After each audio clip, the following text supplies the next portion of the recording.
Hello there and welcome to another episode of LearnBytes, the show that delivers bite-sized pieces of wisdom so you can learn how to increase your efficiency and productivity, embrace your natural creativity and lead with impact. I'm Samantha Garrett from Using Technology Better, and in just a moment we're going to jump on a call with Blake Seufert, who we're going to talk to today about leadership. So a little bit about Blake before we meet him. He is the IT director at Mckinnon Secondary College. He also founded the Education Consortium of Victoria, and he also runs his own business called iNewsletter, which is just a really great tool for creating great looking newsletters on the web. So let's jump in now and meet Blake. Hey Blake, thanks for joining us today. No worries, Sam. Happy to be here. Excited. Yeah, I'm excited too, particularly because we're going to hear your thoughts on leadership. And I've known you for quite a few years in that capacity, so I'm definitely excited to hear what you've got to say. But as you know, Blake, the show is pretty short and sharp. So you're going to have 4 minutes and 8 questions. And we were just chatting before we started recording, Blake kind of feels like I might be going to grill him over those 4 minutes. So we'll see if we have that vibe or not. But before we jump into that, I thought you just might like to share a little bit about yourself, what you do and what you're passionate about. Yeah, sure. So I'm in IT. So I'm the systems manager of one of Melbourne's largest schools. I manage, over 2,300 students and 200 staff worth of devices and tech and all that sort of stuff. And fortunately, given that scale, I've had a lot of experience with leadership and trying to build teams and build better systems and processes and those kind of things. And, at my heart, I'm a tech head. I love it when tech can kind of supersede those manual processes, that admin work, the boring work, and help us get to the really exciting stuff, that kind of change-making work and that innovation work. And I love working in education. It's an absolute privilege to work with children, to work with the future generations. And, fundamentally, I believe education can fix any problem in the world. So, I think it's an optimistic thing to be a part of, and extremely lucky to work in that kind of intersection of tech and education. Yeah. And you've also got another little project on the side, which I did mention briefly in the intro, but iNewsletter. So I thought you just might want to. Yeah, absolutely. So iNewsletter is, it's a little project we started, a number of years ago now, me and my business partner, who just born out of frustrations of trying to build newsletters in schools. There was no good tools online. We've just been able to, build a really fantastic business, and we've got, I think, 500 schools now and just growing every day. So we're very fortunate, very lucky. We have great customers, again, working with education on both sides of the coin, whether you're in it or a supplier or a reseller or something like that to it, as you would know, Sam. Just fantastic, empathetic people to work with. So yeah, really, really lucky. Yeah, cool. Well, thanks for sharing that, Blake. So I think it's time we get into the questions. Here we go. Are you ramped up and ready? I'm ready. Cool. Now, I'm just going to set the timer. So I'll push go, and I'll try and give you like a 30-second warning, though I warn you sometimes I forget, but we should hopefully be fine. So, all right, let's push go. First mobile phone and current phone. First mobile phone, Nokia 8110, the Matrix phone. You remember that? Neo, and the thing flips open and scares the hell out of everyone. That was my phone. I loved that thing. Played Snake. That was about it. And then current phone is the Pixel 4 XL. And I love the face unlock on that, except when you're wearing a face mask. But yeah, really love the Pixel 4. I had not considered the impact of face mask on face unlock. Yeah, wow. It's a problem. Yeah. All right. What is the most important quality for every leader to have? Well, it's hard to name one. Had a little bit of a think about this. I'd probably say the biggest thing for me is empathy, putting yourself in someone else's shoes. It makes it it makes it near impossible for you to do your work, your primary task of solving problems, if you can't really understand the problems, putting yourself in someone's shoes. And I think that's what a leader does, solves problems. So, most business problems require you to really think about the problem from someone else's perspective, and honestly, multiple perspectives, and then come up with a good, place that you think is a compromise between all of them. What do you find most rewarding or most challenging about being a leader? Well, let's think about that. Probably rewarding is being able to do bigger things. Like, obviously, if you're working on your own, if you want to go, what is that saying? If you want to go far, go alone. If you want to go quick, go alone. If you want to go far, go together. That's what it is. And and that's really true. And as a leader, you get to build teams around you, and there are challenging parts of that, coordinating things, rethinking things. There's exhausting elements of that.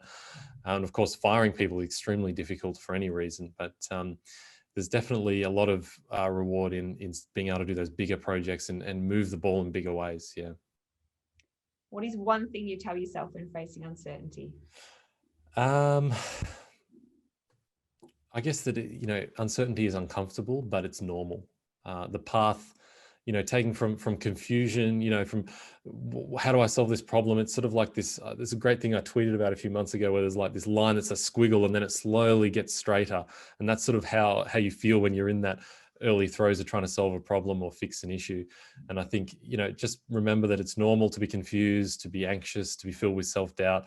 And once you get through that and you start to, things start to smooth out a bit, you can see the light at the end of the tunnel. That's the fun part. That's what we all live for, is when we can see it and we're getting great gains and everything's starting to fit into place and work.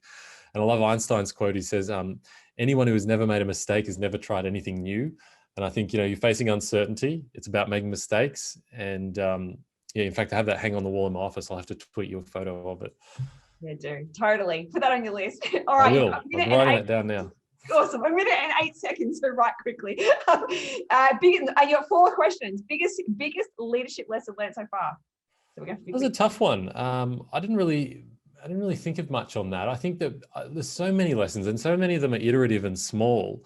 But it's really about giving people time, I think, and making people feel valued. I think that's the biggest lesson I learned, is if you want people to work for you, you've got to take time to explain the vision, get them on board, make them understand, what it is we're trying to achieve here. Because when you have a team that's all traveling in the same direction, that's a high performing team. So yeah, it's really about that. And also the growth mindset stuff. That was something, a few years ago that really changed my way of thinking, is, fixed mindset is no good. You really have to instill a growth mindset in your whole team, but also in yourself, that anyone can grow, anyone can do better, anyone can improve, anyone can surprise you, and to give them the opportunity to do that. I think that's really important. Couldn't agree more. 7 seconds. If there was one person you could spend an hour with, who would it be and why? Jocko Willink. He's a podcaster. He's got this no-nonsense direct approach. He comes from the Navy SEAL teams. He was the most decorated Navy SEAL in Iraq, I think it was. But he really thinks about business problems and like leadership problems through the lens of war. And it's very clarifying, that lens, because you can't make mistakes in war, that cost people's lives. So he's able to kind of take a business problem and really look at it through that lens. It's really fascinating. That's awesome. Well, time is up, I must say. You've got 2 questions left. So I'm not going to test our audience and like push my luck and do 2, but you can choose which one you want to answer. Okay. You want to either tell me what book, video, or podcast you would recommend, or how you will use your leadership skills to make a difference in the world. Your pick. Okay. Let's go with the last one. How will I use my leadership skills to make a difference in the world? I think that's such a big question, but I think the importance is around system thinking and the way things fit together. Like, if you really want to make an improvement in the world, it's not just about taking the best pieces and putting them together. It's about taking the pieces that work the best together. And that's what systems thinking is all about. So there's a good example of a car. If you took the best motor out of a Jaguar and the best brakes out of a Honda or whatever and put them all together, they wouldn't even fit together.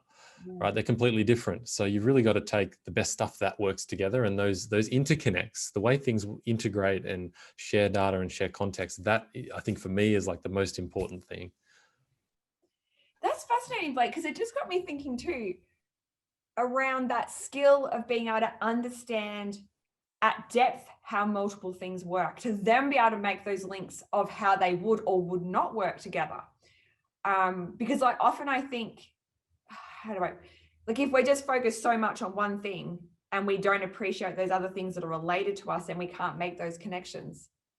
That's what popped into my head as you were saying. Absolutely. And there's a good talk by Russell Ackoff, Ackoff. And he talks about all of this, how this works and how it's sort of changed, particularly manufacturing, the way they think about manufacturing with this systems thinking. So fitting things together, looking at a process or a procedure in your business or in your office or wherever it is, and how that stage works together, and the friction or the frictionlessness of it really is the critical part of it. And it's that principle that, takes you from that macro scale thinking, like, okay, how do I solve this huge problem, into that micro scale of, well, what are the parts I need? Are these parts actually going to fit together and solve it properly for me? Yeah, that's really fascinating. And that you've reiterated there, that whole solving a problem thing. And that was what I actually found really fascinating when you answered that question about the quality for every leader to have being around. You mentioned there, you see leadership as solving problems, which is something I haven't heard come up on the show before. So I thought that was really interesting. And then that made so much sense in terms of having that empathy as a skill. Yeah. And also that idea of going further with a team. Like solving that, to me, it's like then solving bigger problems. Like that's one of the advantages, I guess, of being a leader, is you can solve bigger problems because you've got this team to do it with you. Absolutely. And just to clarify a point there, leadership is largely about solving problems, but it's also about inspiration as well, providing inspiration, aspiration, ambition, those things, and vision. So, but when it gets down to it, the day-to-day is about, how do I go from A to B, and we get there in, the best way possible. That's awesome. Thank you so much for your insight today, Blake. I found that very insightful. Your insight, very insightful. There you go. There's some great language for you. So before we wrap up today, where could people find you and iNewsletter if they wanted to get in touch? Yeah, sure. You can find iNewsletter by Googling it. We should be that first result, iNewsletter.co. And you can find me on Twitter, Blake Seufert, at Blake Seufert, just my name, Seufert. And I'd love to have a chat, and always interested in new ideas and talking about tech. I'm a big tech head, so I love that, and anything about leadership. So love to keep the chat going. And thanks for having me on, Sam. It's been a privilege. You're most welcome. All right, catch up soon. Thanks again. Bye. Thanks. Thanks so much for tuning into today's episode. I really hope you enjoyed that conversation with Blake. I certainly did. And as you can probably imagine, I couldn't resist right at the end, after we'd stopped recording, actually asking him for those book or podcast recommendations. And he had two, so I thought I'd share them with you anyway. The first one was called Turn That Ship Around, a book by David Mckinnon. And he told me a little bit about it, and it sounded super, super fascinating, a whole different way to think about leadership. So definitely check that one out. And the other one was Drive by Dan Pink, which is quite a well-known one. So there you go. Thought I'd share those with you at the end.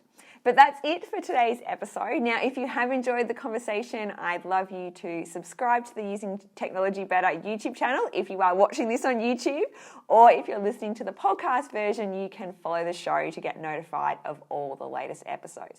We are also on Instagram, LearnBytes on Instagram, so do follow us there as well. And finally, if you would like some fortnightly tips on efficiency and productivity and organisation, be sure to sign up for our friendly little newsletter, and the link to that is below. So that's it from me for today, but I will see you again soon for another bite-sized piece of the learning adventure that is life. See you then.